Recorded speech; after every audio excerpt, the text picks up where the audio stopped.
Hello! Neste vídeo, vamos ver a First Conditional, primeira condicional.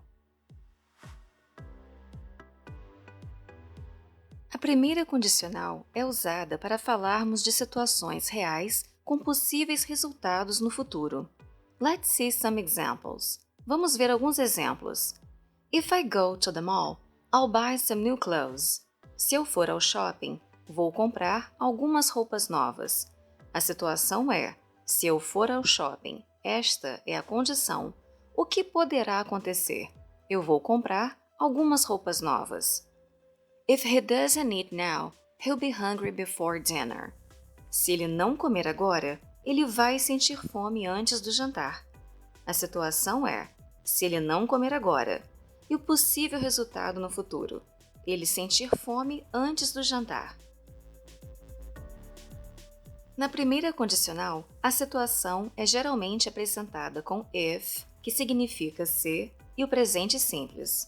O resultado é indicado com o futuro, geralmente usando will ou sua negativa won't. Vejam mais alguns exemplos. If he calls Jane, they will talk about it.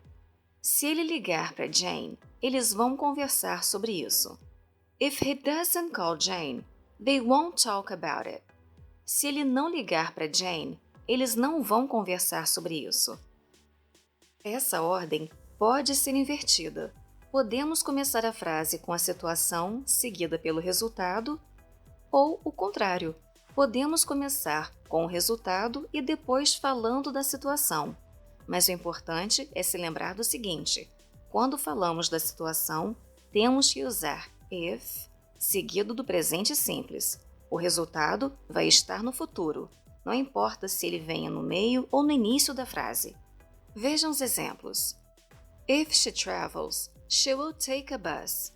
Se ela viajar, ela vai pegar um ônibus. Reparem que quando começamos a frase com if, usamos vírgula. Agora, se começarmos a frase pelo resultado, não vamos usar vírgula. Olhem só. She will take a bus if she travels. Ela vai pegar um ônibus se ela viajar. Ela pegará um ônibus se ela viajar. Agora vamos fazer um exercício rapidinho.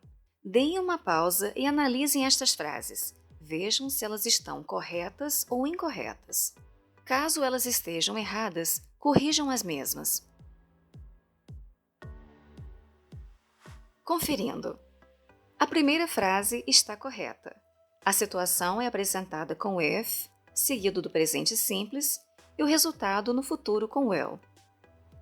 A segunda frase está incorreta, porque depois de usarmos if, usamos o presente e não o futuro. O resultado também está errado, pois ele deve vir no futuro. O correto é: If he knows Elaine, he will introduce you to her. 3. Essa frase também está incorreta, pois depois do if, usamos o verbo no presente e não no futuro. O certo é: If we go there, we will watch the movie. Mais uma pausa. Conferindo. A frase número 4 está correta. Jack will sell the house if he likes the offer. Começamos a frase pelo resultado no futuro, ele vai vender a casa, e no meio da frase usamos a situação apresentada com if, seguida do presente. E lembrando, quando não começamos a frase com if, não usamos vírgula. A frase número 5 está errada. Como já falamos, ao começarmos a frase pelo resultado sem usar if, não usamos vírgula. 6. A frase 6 está correta. Começamos a frase pelo resultado no futuro, eu não alugarei o apartamento, e no meio da frase eu apresento a situação com if, seguido do verbo no presente simples, neste caso, numa negativa. If I don't have the money. Se eu não tiver o dinheiro.